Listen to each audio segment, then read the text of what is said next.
고도를 기다리며 이런 제목의 연극이 있는데요.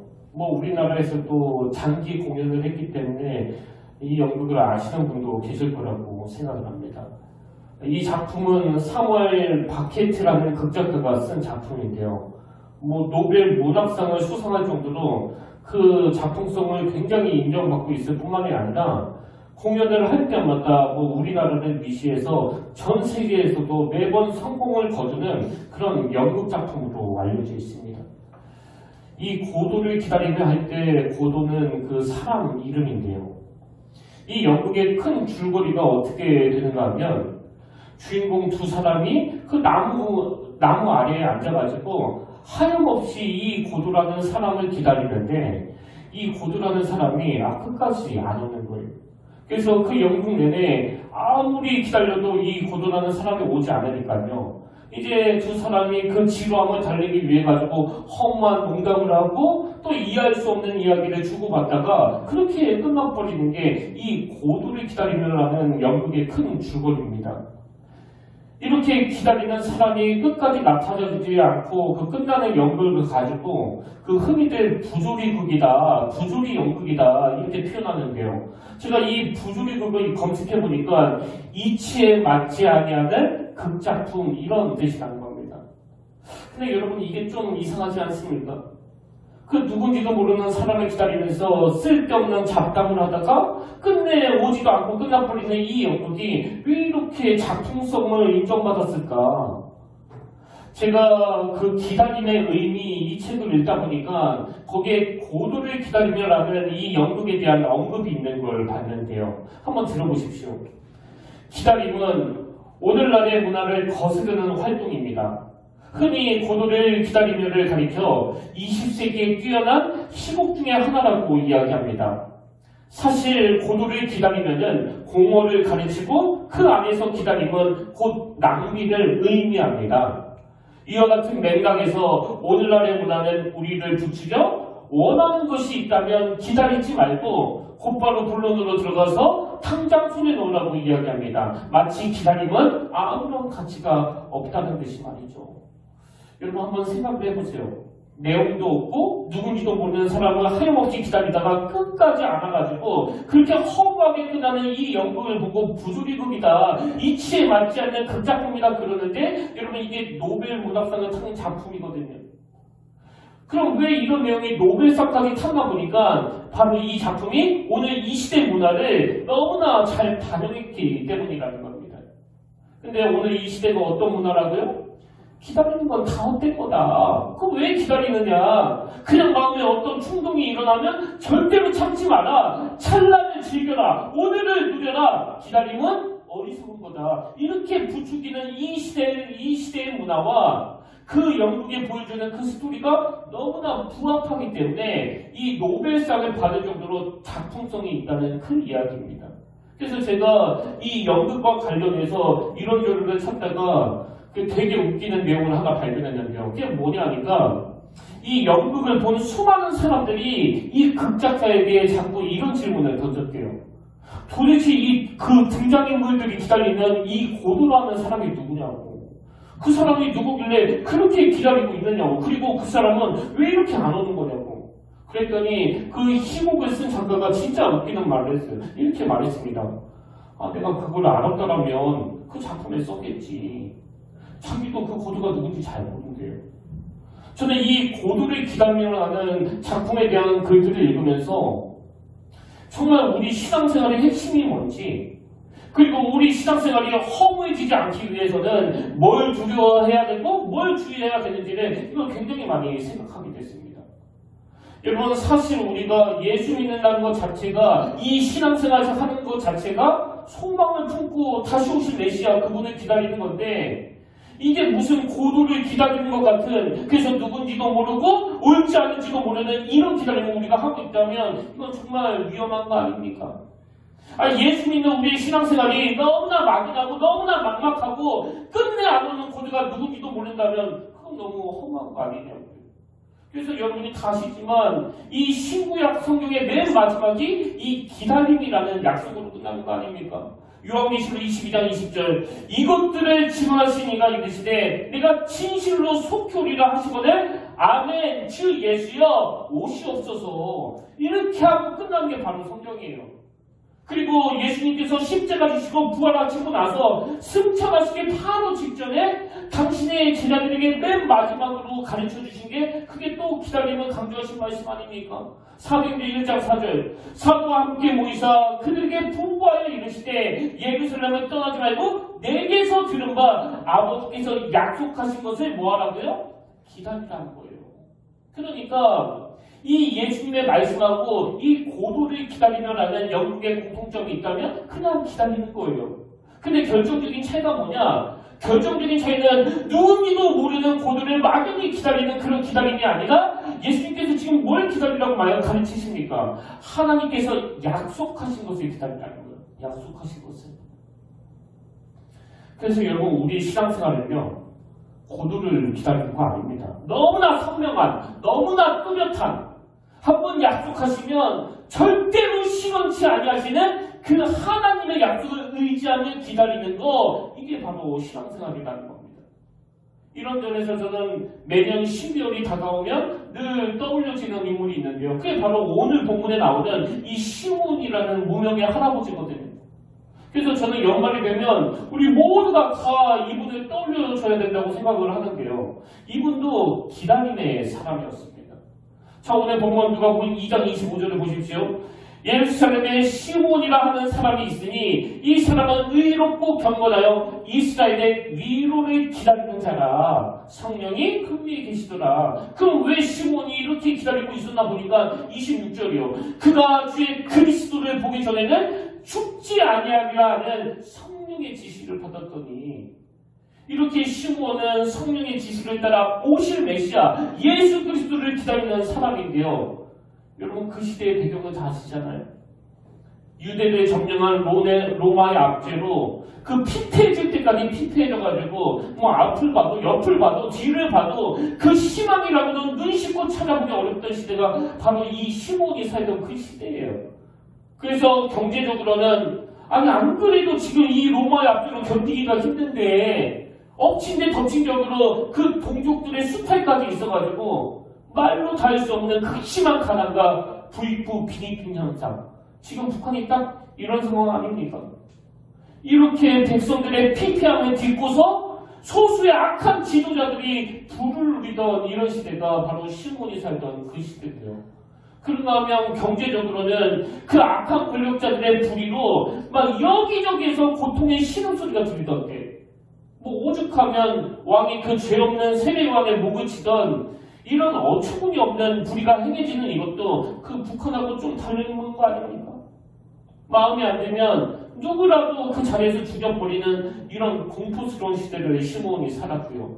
더군다나 영적으로는 이 말라기 선지자 이후로 무려 400년 동안 하나님의 말씀이 들려지지 않던 그리고 선지자들이 하나님의 말씀을 제대로 전하지 않던 영적인 암흑기예요. 영적인 암흑기. 그래서 그야말로 희망이라는 희망은 다 끊어진 그런 캄캄한 시대인데 이 어렵고 절망적인 시대의 시몬은 놀랍게도 이스라엘의 위로를 기다리던 이렇게 희망이 다 끊어진 그 시대 속에서도 절대로 희망의 끈을 놓지 않고 그 오실 메시아를 기다리던 인물 이분이 바로 시몬이라는 무명의 할아버지세요. 그런 의미에서 오늘 여러분 이 시대는요. 뭐 여기 이 충동만 봐도 밤에 그 빨간 십자가가 그렇게 많이 보이지만 저는 이 시몬이 살던 그 시대와 조금도 다를 게 없는 영적인 암흑기라고 생각해요. 왜냐하니까 그 하나님의 말씀을 자기 유불리에 따라 해석하는 목사님들도 너무 많고 또 그 하나님의 말씀을 귀히 여기지 않는 성도들도 너무 많고 그래서 그 막연한 신앙생활 뭐 어릴 때부터 교회를 다녔으니까 지금도 교회를 다니고 있는데 뭘 기다리는지 왜 기다리는지 또 기다리면 어떤 일이 일어나는지 너무나 무지한 상태로 신앙생활하는 게 바로 오늘 한국교회의 현실 아닙니까? 다시 말씀드려요. 오늘 우리가 정말 시몬을 통해서 회복해야 될 것은요. 하나님의 약속을 의지하여 기다리는 기다림이에요. 우리가 기다리는 기다림은 막연하게 짝이 없는, 올지 안 올지도 확신도 없는, 누군지도 모르는 그 고뇌를 기다리는 것 같은 그런 기다림이 아니고요. 오늘도 너무나 생생히 나를 인도해 주시고 나를 견인해 주시는 그분. 제가 최근에 우연히 뭘 검색하다가 어느 대학생 청년이 쓴 그 간증문을 보고 제가 굉장히 감동을 받았는데요. 무슨 간증을 하니까 이 자매는 그 어릴 때부터 교회도 잘 다녔고 또 예수님을 잘 믿었다고 그러더라고요. 근데 그렇게 믿음 생활을 잘 하다가 대학교에 딱 들어가서 보니까 그 무신론이 판을 치더래요. 여러분 다 아시죠? 지금 우리나라 대학은 이 복음의 불모지라는 거예요.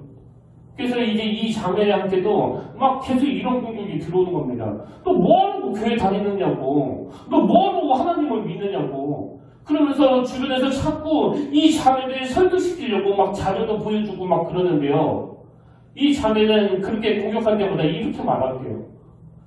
네 말 뭔 말인지 잘 알겠는데 내가 어릴 때부터 지금까지 너무 생생하게 예수 그리스도의 인도하심, 그분의 도우심을 경험했기 때문에 네가 뭐라고 말해도 나는 절대 그분을 떠날 수 없다. 여러분 이게 고도를 기다리는 기다림과 차원이 다른 그런 기다림 아닙니까? 근데 똑같이 예수를 믿는데 어떤 분은 그 신앙생활이라는 게 너무나 막연해요. 누가 오신지 모르고 그 하나님에 대해서도 아무 지식이 없습니다. 그리고 그분을 인격적으로 만나본 적도 없어요. 그래서 마치 고도를 기다릴 것 같은 그런 신앙생활을 하시는 분이 있는가 하면 이 젊은 자매처럼 너무나 생생하게 역사하신 하나님, 그 살아계신 하나님의 인도하심을 내 삶 가운데 경험했기 때문에 네가 뭐라고 말해도 나는 절대 주님을 떠날 수 없다. 여러분 이 둘의 차이를 아시느냐고. 그런가 하면 제가 지난주에 설교 시간에 인용해드렸던 그 암으로 시한부 판정을 받았던 그 권사님 이야기 기억하십니까? 바로 그날 저녁에 저에게 문자로 연락이 왔어요. 이런 내용입니다. 목사님, 오늘 저는 제 생의 마지막이 될 수도 있는 그 추수감사절을 보내면서 하나님의 한치의 실수도 없으심에 전율을 느꼈습니다. 제가 간증하고 싶었던 것들을 목사님의 입술을 통해 성도님들에게 전해주심을 듣고 역시 하나님은 오늘도 이 연약한 나를 향해 살아가신다고 말씀하시고 이 연약한 나를 통해 일하시는 분이시라는 것을 느꼈습니다. 그래서 제가 막 너무 감동이 돼서 지난주 월요일 이 권사님을 만나 뵙고 왔는데요. 지난주에 여러분이 드린 그 헌금이 너무 귀하게 그 5곳의 미자리 교회에서도 쓰였지만 이분에게도 너무 아름답게 쓰였습니다. 뭐 지금은 거동은 물론이고 그 식사조차 너무 어려우시니까요. 그 대용으로 마시는 그 영양식품을 사서 전달해 드렸는데요. 자, 이 권사님 댁에서 한 2시간 넘게 대화를 나누다 보니까 자꾸 그 돌아가신 아버지 생각이 나더라고요. 이 권사님이 이런 고백을 하세요. 돌아보니까 침 삼키는 것, 움직일 수 있는 것, 호흡하는 것 하나하나가 다 엄청난 하나님의 선물이었습니다. 지금은 비록 누워있을 수밖에 없지만 이렇게 침대에 누워서 말씀 묵상하는 이 시간이 저에게는 하나님 품에서 여행하는 시간입니다. 제가 이거를 그 자리에서 막 적었어요. 너무 감동을 받아서. 저는 이렇게 삶의 마지막 순간에도 이 말씀을 통해 하나님의 함께하심을 생생히 경험하는 그 모습을 보면서 자꾸 반성하게 되더라고요. 내가 지금 하나님을 너무 막연하게 믿고 있는 건 아닌가? 사실 이제 2022년도 다 지나가고 이제 2023년도 맞이한다고 했었을 때 뭐 모든 목사님들이 그렇듯이 저에게도 그 내년에 대한 불안과 또 두려움이 찾아오는 거 아닙니까? 내년 목회는 어떻게 해야 되고 또 이 교회는 어떻게 운영할 것인가? 그 이스라엘 백성들처럼 하나님의 그 놀라운 은혜와 축복을 저도 날마다 경험하고 있지만 저에게도 자꾸 그 두려움이 찾아오는 거예요. 근데 2시간 넘게 대화하는 내내 그 권사님의 확신에 찬 그 말씀들이 벌벌 떨고 있는 저를 응원해 주시고 또 격려해 주시는 그 하나님의 음성으로 들리더라고요. 그래서 제가 그분과 이야기를 나누면서 제 마음이 막 너무나 뜨거워졌는데요. 어제 저에게 또 이런 문자를 보내셨네요. 목사님, 저에게 작은 소망이 생겼습니다. 그 소망은 이 병상에서도 하나님께 감사하며 죽는 그 순간까지 복음을 전하는 삶을 사는 것입니다. 간병하는 딸도 남편도 아직 예수님을 믿지 않아 자꾸 저에게 세속 음악을 틀어주지만 저는 그때마다 찬양과 목사님 설교를 틀어달라고 요구합니다. 그렇게나마 내가 믿는 그 하나님을, 내가 믿는 그 복음을 가족들에게 전해야겠다는 그 꿈을 꾸면서요. 여러분, 너무나 그 고귀한 꿈 아닙니까? 이게 바로 그 소망이 가져다주는 힘이에요. 저는 전율이 느껴지더라고요. 제가 이렇게 말씀을 전하고 있지만요, 만약에 병원에서 저에게 한 2석달밖에 남지 않았습니다. 그런다면 정말 나에게도 이런 여유가 있을까? 다시 말씀드리는데요, 우리의 기다림은 고도를 기다리는 그런 기다림이 아니에요. 막연하고 올지 않을지도 모르고 오면 다행이고 안 오면 할 수 없는 그런 기다림이 아닙니다. 우리의 기다림은 여러분, 지금 이 암으로 시한부 석교를 받은 이 권사님이나 오늘 본문에 나오는 시온의 공통점이 뭐예요? 하나님의 약속을 묻고 기다리는 그 기다림이에요. 하나님은 한 번 말씀하시면 반드시 이루시는 분임을 확신하는 겁니다. 그렇기 때문에 우리는 항상 하나님의 초점은 이 땅이 아니라는 걸 기억하면서 영적인 가난으로 진입할 때까지 이 땅에서 단 하루를 살더라도 하나님의 자녀답게 천국 백성답게 계속 예수님 닮은 그 성숙을 향한 훈련을 해야 되고요. 그런가 하면 그 훈련을 하면서 막연하게 기다리는 게 아니고요. 반드시 약속을 지키시는 그 신실하신 하나님을 의지하면서 기다리는 사람, 기다리는 기다림. 이게 바로 신앙생활이라는 겁니다. 그래서 저는 오늘 본문에 나오는 시므온처럼 소망을 가지고 기다리는 사람에게 하나님은 어떤 놀라운 축복, 어떤 삶의 유익을 주시는가, 이걸 제가 몇 가지로 정리해 드리려고 하는데요. 자, 여러분, 하나님의 신실하신 약속을 의지하여 기다리는 사람에게 주시는 그 첫 번째 놀라운 축복이 뭐냐? 첫째로요, 흔들리지 않는 삶이에요. 자, 본문 25절을 보십시오. 예루살렘에 시므온이라는 하는 사람이 있으니 이 사람은 의롭고 경건하여 이스라엘의 위로를 기다리는 자라. 성령이 그 위에 계시더라. 여러분, 지금 이 피폐해질 대로 피폐해진 그 시대 속에서도 이 시므온은 너무나 안정적이지 않습니까?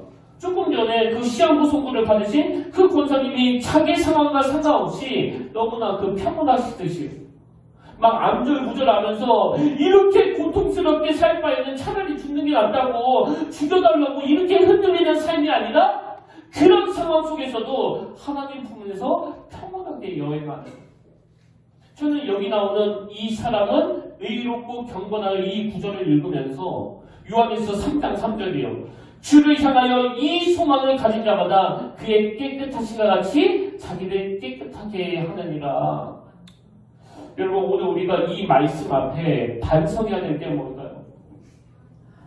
아니, 무슨 그 사기 사건에, 아니, 무슨 그 범죄 사건에 어떻게 예수 믿는다는 사람들이 이렇게 많이 열거가 되는데, 아니, 무슨 영화를 봐도, 무슨 소설을 읽어도, 무슨 드라마를 봐도 그 위선적이고 이중적인 인격을 가진 사람의 상징이 거의 전부 목사 아니면 크리스찬, 예수 믿는 사람. 이게 어떻게 된 거냐? 물론 영적인 전쟁 차원도 있지만 왜 우리는 그 깨끗하신 것 같이 깨끗한 삶을 살지 못하는가? 왜 우리는 이 시므온처럼 의롭고 경건한 삶을 살지 못하는가? 바로 요한일서 3장 3절 앞부분에 그 이유가 나오는 거 아닙니까? 주를 향하여 뭘 가진 자마다? 이 소망을 가진 자마다. 이 소망을 다 놓쳐버렸기 때문에 이 세상으로부터 예수님의 이름이 조롱을 당하고 있는 거라면, 오늘 저와 여러분은 이 소망이야말로 우리 삶을 흔들리지 않게 만들고, 이 소망이야말로 우리로 하여금 정직하고 깨끗하고 의롭고 경건한 삶의 자리로 이끈다는 사실을 꼭 기억하시길 바랍니다. 지난주에 제가 50에 있는 논어라는 이 책을 소개해드렸는데요. 이 책에서 제가 옮겨준 문구가 하나 더 있습니다. 이른이 넘은 공자가 자기의 삶을 쭉 돌아보면서 했다는 말인데요. 공자가 이런 말을 했습니다. 오도 일리관치. 오도 일리관치. 그 이른이 넘은 공자가 자기의 삶을 쭉 돌아보면서 이런 말을 했다고 하는데, 이걸 현대어로 풀이하면 이런 뜻이래요. 오도 일리관치가 뭐냐? 나의 길은 하나로 끼어져 있다. 나는 일관된 길을 걸어왔다. 세상의 흐름에 흔들리지 않고 내가 가야 할 그 길을 지금까지 일관되게 걸어왔다. 저는 이 글을 막 옮겨 적으면서요. 하나님, 정말 내가 70 넘어서 이렇게 고백하기를 원합니다. 저는 진심으로 저 70살 때 이렇게 고백하기를 원해요. 아니, 스스로 수양했다는 이 공자도 이렇게 얘기하는데 성령이 인도하시는 삶, 성령이 이끌어주시는 삶을 살아가는 저와 여러분이 이렇게 흔들리는 삶을 살고 있다면 그건 비정상 아닙니까? 어떤 상황에서도 흔들리지 않는 삶, 오도 일리반지, 그리고 이것이 가능하도록 요한계시록 22장 20절이요. 이것들을 직언하신 이가 이르시되 내가 진실로 속히 오리라 하시거늘 아멘 주 예수여 오시옵소서. 이 거룩한 기다림을 가진 자마다 그의 깨끗하심을 닮아가도록 그리고 흔들리지 않는 삶을 살도록 그렇게 만들어주시는 주님의 능력을 반드시 경험하게 될 줄로 믿습니다. 그런가 하면 이 거룩한 기다림이 가져다주는 두 번째 삶의 유익이 뭐냐? 영적인 안목과 통찰력을 가져다 준다는 겁니다. 자, 본문 28절, 29절에 보십시오. 시므온이 아기를 안고 하나님을 찬송하여 이르되 주제여 이제는 말씀하신 대로 종을 편안히 놓아주시는도다. 여러분, 이게 사실 놀라운 건 아닙니까? 아니, 그 당시에 그 눈만 뜨면 막 성경을 연구하던 서기관들과 바리새인들을 위시해서 그 수많은 종교 지도자들도 이 메시아를 몰라봤는데 어떻게 이 시몬이라는 무명의 할아버지는 그 메시아를 알아보는 그 영안이 열렸냐는 거예요. 근데 이게 어떻게 가능했냐고요? 바로 오늘 보면 25절이 그 내용을 이렇게 설명합니다. 25절을 보십시오. 예루살렘에 시몬이라 하는 사람이 있으니 이 사람은 의롭고 경건하여 이스라엘의 위로를 기다리는 자라. 그 다음 보세요. 성령이 그 위에 계시더라. 그 다음 26절도 마찬가지예요. 그가 주의 그리스도를 보기 전에는 죽지 아니하리라 하는 성령의 지시를 받았더니 또 27절 성령의 감동으로 성전에 들어가네. 여러분, 여기 나오는 성령의 감동으로 이건요, 성령의 영향을 받아서 이렇게 번역해도 조금 더 틀리지 않습니다. 그럼 지금 시몬을 계속 묘사하면서 반복되는 성령, 성령, 성령, 이게 뭘 강조하는 거냐? 하나님께서는 이런 간절한 기다림으로 의롭고 경건하게 살고자 하는 자들에게, 그런 몸부림을 치는 자들에게 성령의 인도심을 허락해 주신다는 거예요. 그래서 예수님도 승천하시면서 그 제자들에게 기다리라고 말씀하시면서 또 주신 선물이 바로 그 보혜사 성령님 아니었습니까? 그렇기 때문에 오늘 뭐 예수 몇 년 믿었냐가 중요한 게 아니고요. 또 직분이 뭐 목사냐 장로냐 권사냐 이게 중요한 게 아니고 내가 정말 주님의 자녀라면 나에게는 이 성령의 인도하심이 있는가? 그래서 저는 오늘 저와 여러분이 이 고도를 기다린 것 같은 이런 막연한 신앙생활이 아니라 정말 시므온처럼 신실하신 하나님의 약속에 따라 그분의 오심을 기다리는 자들에게 주시는 이 성령의 인도하심, 그 인도하심을 사모하는 저와 여러분 되시기를 바랍니다. 그래서 제가 우리 그 평택교회 담임 목사로서 하나님 앞에 눈물로 구하는 기도가 뭐 여러 가지 있지만요. 그 중에 하나가 저는 날마다 하나님께 이 안목과 통찰력을 구해요. 안목이라는 건 사물의 좋고 나쁨, 진이나 가치, 또 옳고 그름을 잘 분별하는 능력을 말하는데, 그런가 하면 통찰력은 본질을 꿰뚫어보는 그 능력을 말하는데, 제가 이걸 왜 구하는지 아십니까? 이 작은 교회에서 담임 목사가 판단 하나 잘못하면 이 교회 자체가 흔들릴 수 있기 때문이에요. 그렇기 때문에 두렵지 않겠습니까? 그래서 성도님들의 그 눈물의 결정체, 그 땀의 결정체, 그 피 같은 헌금이 내 잘못된 판단으로 엉뚱한 데 새지 않도록 종에게 분별력을 달라고, 통찰력을 달라고 날마다 하나님 앞에 구하는 거예요. 그리고 제가 하나님께 이 은혜를 구하면 하나님의 응답은 딱 하나예요. 그렇기 때문에 네가 성령 충만해야 된다. 그렇기 때문에 네 생각으로 목회해서는 안 되고 시몬이 경험한 것처럼 늘 성령의 인도하심을 경험해야 된다. 여러분도 똑같지 않습니까? 여러분의 자녀가 멀리 내다보도록 그 순간 유혹에 흔들리지 않도록 울타리가 되기 위해서는요, 부모가 안목이 있어야 돼요. 부모가 그 통찰력이 있어야 됩니다. 그러기 위해서는 어떻게 해야 된다고요? 시므온에게 있었던 이 성령의 인도하심, 이걸 부모가 구해야 된다는 사실이에요. 그래서 그 당시 수많은 종교 지도자들이 겉으로는 입만 떼면 하나님 하나님 영광 영광 그렇게 외쳐댔지만 정작 메시아를 몰라보는 그런 우를 저질렀다면, 이런 무명의 할아버지 시므온은 메시아로 볼 수 있는 이 통찰력, 여러분 이 통찰력은요 기다림에서 나오는 거예요. 기다림에서. 그가 메시아를 볼 수 있었던 그 안목은 오랫동안 기다리는 그 기다림 속에서도 그는 성령의 인도하심을 받고 있었기 때문이거든요.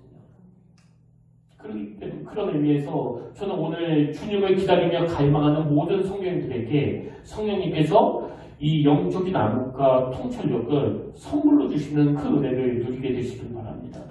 그래서 시므온처럼 본문 30절, 내 눈이 주의 구원을 보았사오니, 내 눈이 주의 구원을 보았사오니 이는 만민 앞에 예비하신 것이요 이방을 비추는 빛이요 주의 백성 이스라엘의 영광이니이다 하니, 그의 부모가 그에 대한 말들을 놀랍게 여겼더라. 이 마리아와 요셉이 이 시므온의 통찰력과 분별력을 보고 놀라워했듯이, 오늘 예수 잘 믿는 저와 여러분이 이 세상 사람들 앞에, 여러분의 자녀들 앞에, 또 배우자 앞에 이런 안목과 통찰력을 가졌다는 것을 보여주는 이 시대의 믿음의 그리스도인들 되시기를 바랍니다. 마지막 세 번째로 이 거룩한 기다림이 가져다주는 그 삶의 유익이 하나 더 있는데요. 그건 마지막이 아름다운 인생이 되게 해주신다는 거예요. 자, 본문 28절, 29절을 보십시오. 시므온이 아기를 안고 하나님을 찬송하여 이르되, 주제여 이제는 말씀하신 대로 종을 평안히 놓아주신도다. 저는 이 장면을 묵상하는데, 그 평소에 준비를 잘해가지고 시험을 엄청 잘 보는 학생이 자꾸 연상이 되더라고요. 시므온이 성령의 인도하심을 따라 계속 오실 메시아를 기다리고 있었는데, 이제 그분을 만나고 나서 주제여 이제는 말씀하신 대로 종을 평안히 놓아주시는도다. 그런가 하면 여러분이 잘 아시는 사도 바울도 마찬가지 아닙니까? 빌립보서 3장 12절, 내가 이미 얻었다 한 거 아니요 온전히 이루어졌다 한 거 아니라 오직 내가 그리스도 예수께 잡힌 바 된 그것을 잡으려고 달려가노라. 또 14절, 표대를 향하여 그리스도 예수 안에서 하나님께서 위에서 부르신 부름의 상을 위하여 달려가노라. 여러분, 그 시험을 위해서 공부를 열심히 하는 그 학생의 모습이 막 자꾸 연상되지 않습니까?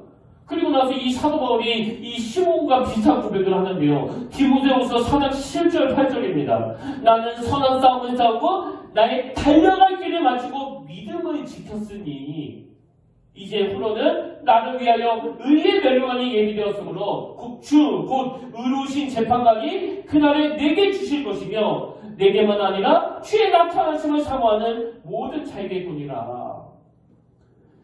제가 이번 연도에 장로님이신 저희 아버지, 또 목사님이신 저희 이모부, 그리고 제 시한부 판정을 받은 그 권사님과 막 이런저런 이야기를 나눠보니까요, 이분들의 그 간절한 바람은 딱 하나더라고요. 내 인생의 끝이 하나님 앞에 정말 잘 마무리됐으면 좋겠다. 여러분, 이건 우리도 꿈꾸는 거 아닙니까?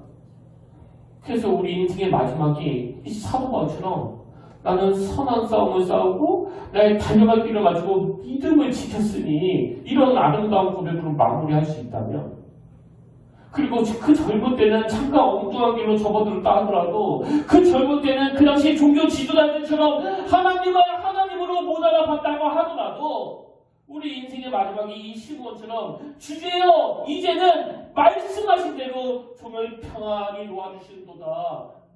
맡겨진 사명 다 마치고 하나님 앞에 이런 고백을 드릴 수 있다면 이것만큼 성공한 인생이 있겠습니까? 저는 진실로 저와 여러분의 노년이, 저와 여러분의 마지막이 이런 아름다운 고백으로 마무리되기를 주님의 이름으로 축복합니다. 제가 이번에 아버지가 돌아가시기 전후로 해가지고 한 2달 정도 그 번아웃으로 엄청 그 고생을 한 적이 있는데요. 이 번아웃, 이걸 제가 국어사전에서 찾아봤더니 이렇게 설명합니다. 의욕적으로 일에 몰두하던 사람이 극도의 신체적, 정신적 피로함을 호소하며 무기력해지는 현상이다. 그때 제가 정말 이랬거든요. 아무 의욕이 없는 거예요. 뭐 몇 번 말씀드렸지만 저는 아무리 피곤하고 지치고 또 누구한테 상처를 받고 그래도 주로 새벽 시간이나 혼자 걸을 때 이 정신이 맑아지면서 회복이 다 되는데요. 근데 이 번아웃이 정말 무서운 게 뭐 새벽에 일어나도 혼자 막 길거리를 그렇게 걸어 다녀도 이게 회복이 안 되더라고요. 너무 힘든 겁니다. 계속 의욕이 없고 그 잡판 두드릴 힘도 없어가지고 너무나 무기력하게 멍하게 여기 목욕실에 한참 동안 그냥 앉아있는 거예요. 그래서 제가 한 2달간 이 설교 준비를 하면서 진짜 너무 힘들었는데요. 여러분 제가 이 번아웃을 어떻게 극복했는지 아십니까?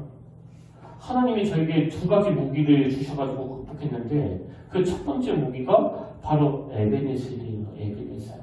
여러분 다 아시죠? 사무엘상 7장 12절이요. 사무엘이 돌을 취하여 미스바와 샘 사이에 세워 이르되 여호와께서 여기까지 우리를 도우셨다 하고 그 이름을 에베네셀이다 하니라. 제가 정말 신기했던 게요. 여러분 혹시 여러분 중에 지금 제 이야기를 듣고 그때 목사님이 한 2달간 설교 개판으로 하더니 그때가 그때구나 뭐 그런 분이 있으세요? 안 계실 거예요. 개판을 한 적이 없거든요. 제가 너무 감사하고 신기한 게요. 제가 막 엄청 맑은 정신으로 이 설교 준비를 잘해가지고 이 단에 서도 그 설교고요. 또 번아웃이 와가지고 그냥 무기력한 상태로 대충 준비해서 단에 서도 또 그 설교예요. 무슨 뜻인지 아십니까? 내가 용을 써서 설교 준비를 잘하나 내가 번아웃이 와서 설교 준비가 엉망이 되나 단에서는 항상 그 설교가 그 설교라는 건 그 설교 준비를 내가 하는 게 아니라 에베네셀의 하나님 여호와께서 여기까지 우리를 도우셨다고 저를 여기까지 인도하신 게 바로 하나님이시더라고요. 그래서 그때 제가 저를 참 많이 꾸짖었습니다. 네가 뭐 했다고 지금 번아웃이냐고. 에베네셀이 하나님이 다 하셨는데 그분 의지하면 되는데. 그런가 하면 두 번째로 제가 이 번아웃을 어떻게 극복했냐면요. 그 시기에 제가 막 잠이 안 와가지고 그 새벽에 일찍 일어나서 TV를 보는데 그 장애인을 키우는 어머니인 것 같아요. 그 어머니가 막 울먹울먹 하시면서 하시던 이 말 한마디가 계속 제 마음에서 맴도는 겁니다. 이런 말 많이 들어보셨잖아요. 그 자식을 사랑하는 마음에서 하신 말씀. 내가 얘보다 하루 더 살고 죽기를 원합니다. 이런 말 여러 번 들어봤는데 제가 직접 번아웃을 겪어보니까요. 이게 정말 그 숭고한 이야기더라고요. 숭고한. 이 장애를 가진 아이를 키운다는 게 때로는 너무나 버겁고 너무나 힘겹고 그리고 너무 지치는 일이지만 그 어머니가 내가 이 아이보다 하루 더 살고 죽기를 원합니다. 그렇게 말하는 이유는 자기에게 사명이 있다는 그 이야기 아닙니까? 사명이. 그 어머니의 말 한마디가 그 번아웃에서 허우적거리는 저를 완전히 살려냈어요. 이게 무슨 말인가 하면 오늘 보면 26절을 보세요. 그가 주의 그리스도를 보기 전에는 죽지 아니하리라 하는 성령의 지시를 받았더니 시므온은 옷이 메시아를 맞이해야 되는 그 사명을 받았기 때문에 자기는 죽을 수가 없는 거예요. 혹시 오늘 여러분 중에 저처럼 번아웃이 와서 지쳐있는 분 계세요? 의욕이 떨어진 분 계세요? 너무 소진해가지고 힘이 없는 분 계세요? 여러분 힘내셔야 돼요. 왜? 우리는요 사명을 다 감당하기 전에는 주의 그리스도를 보기 전에는 죽지 아니하리라 하는 성령의 지시를 받은 존재이기 때문에 그렇습니다. 그리고 언젠가 우리도 막대기 사명을 다 하고 나서 시므온처럼 29절 주제여 이제는 말씀하신 대로 종을 평안히 놓아주시는도다. 우리에게도 이런 고백을 하는 날이 올 줄로 믿습니다. 그렇기 때문에 여러분 힘내셔야 돼요. 저도 안간힘을 쓰고 있습니다. 그 장애인 어머니의 말씀을 하나님의 음성으로 듣고 하나님 오늘 내가 살아야 될 이유가 있다면 그건 하나님이 나에게 맡기신 이 사명이 있기 때문입니다. 그래서 오늘 내 귀한 에너지가 그 쓸데없는 곳에 사용되는 것이 아니라 하나님의 나라를 위하여 귀하게 사용되기를 원합니다. 결론을 맺으면서 이 한마디만 더 드리기를 원하는데요. 제가 지난주 추수감사절 예배 때 우리가 하나님 앞에 내가 이만큼 성장했다는 것을 감사드리고 바로 그 다음날 올해부터 우리가 이 성탄에 기다리는 사람들, 주님을 기다리는 사람들, 이런 타르트를 가지고 이제 이 땅에 오신 예수 그리스도 그분의 정신을 한 달 내내 묵상하자고 말씀을 드렸는데요. 그 무명의 할아버지 시므온이 이 한 달 동안 우리가 그 주님을 어떻게 묵상해야 되는지 오늘 그 본을 보여주신 거 아닙니까? 참 감사하게도 이번에 지방에서 전도용품을 보내줬는데요. 여러분 정말 부탁드립니다. 비록 커피 하나 나눠주는 거지만 정말 이 사명을 기쁨으로 누리시길 바래요. 여러분이 이것조차 기쁨으로 받으셔야 되는 이유는요. 이 일이 오늘 누군가에게는 너무나 갈망하는 일이고 너무나 사모하지만 하나님의 허락하지 않아 할 수 없는 사명이기도 하기 때문입니다. 그 메시아를 기다리는 이스라엘의 위로를 기다리는 시므온 한 사람으로 말미암아 오늘 저와 여러분 그리고 수많은 크리스찬들이 이분의 선한 영향력을 받은 것처럼 저와 여러분이 가정에서 또 직장에서 그리고 주변 사람들에게 시므온같이 이 사명을 감당하는 차원에서의 주님을 기다리는 그런 아름다운 인생이 되시기를 바랍니다. 그래서 우리 모두가 다 오신 메시아 그분을 기다리며 실수가 없으시고 약속하신 바를 반드시 이루시는 그 신실하신 하나님을 의지하며 나갈 때 우리에게도 시편 40편 1절이요.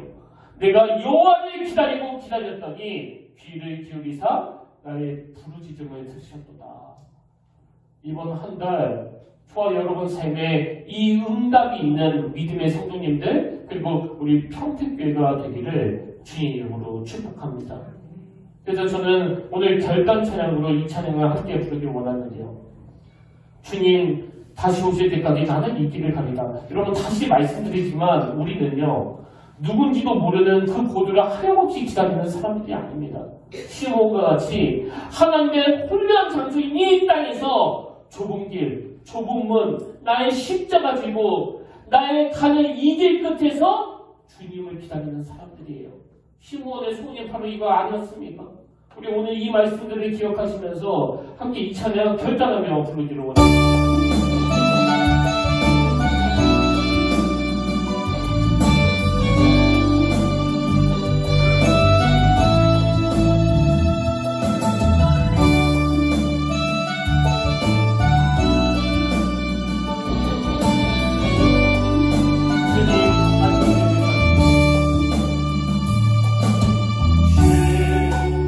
오실 때까지 나는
시간 하나님의 은혜를, 하나님의 자비하심을, 하나님의 신실하심을 의지하며 나아갑니다. 비록 세상 사람들에게는 그 알려지지 않는 그 무명의 할아버지에 불과하지만 하나님은 이 시므온을 얼마나 귀하고 소중히 여기시는지요.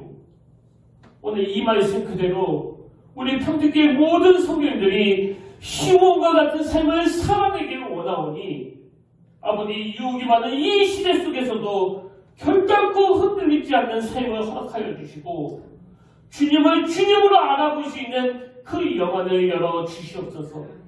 무엇보다도 오늘 예배하는 신실한 주님의 자녀들이 주님을 기다리는 이 기다림으로 인하여 인생의 마지막이 너무나 아름답고 너무나 복되기를 원합니다. 내 인생의 마지막이 시므온처럼 또 사도 바울처럼 아름다운 인생이 되기 위하여 오늘 나눈 말씀들이 우리 삶의 능력이 되게 하여 주시옵소서.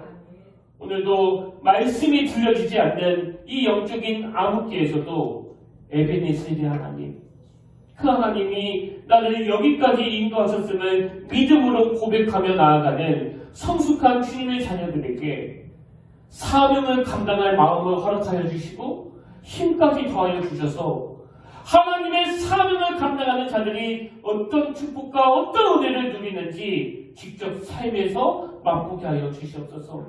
그 은혜 길로 인도하여 주실 줄 믿사오며 이 모든 말씀 날 구원해 주시기 위해 십자가 지신 그 예수님 이름으로 간절히 기도드립니다.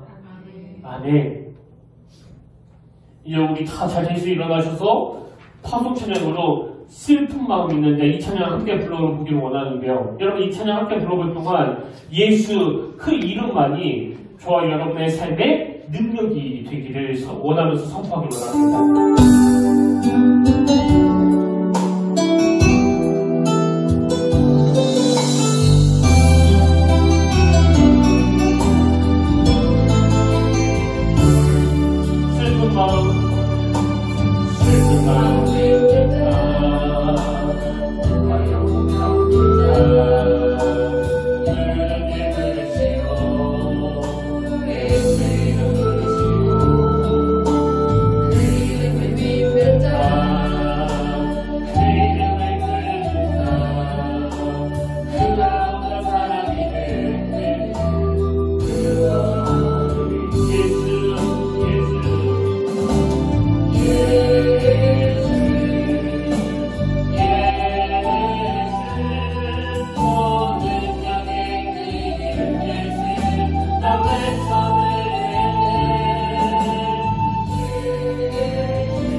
내가 여호와를 기다리고 기다렸더니 귀를 기울이사 나의 부르짖음을 들으셨도다.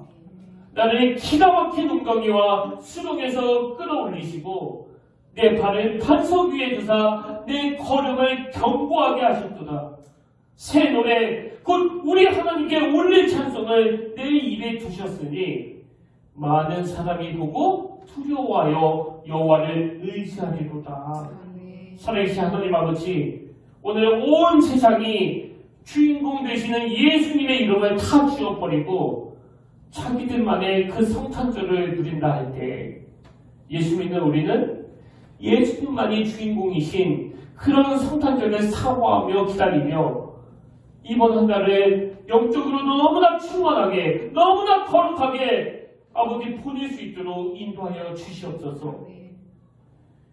이제는 우리 주 예수 그리스도의 은혜와 하나님 아버지의 다없는 사랑과 성령님의 감동, 감화, 위로, 교통, 충만하심의 역사가 오늘 주신 말씀 마음에 담고 주님을 기다리는 사람으로 살아가기로 다짐하며 예배하는 모든 주의 자녀들 머리 위에 지금부터 영원토록 함께 하시기를 간절히 축원하옵나이다.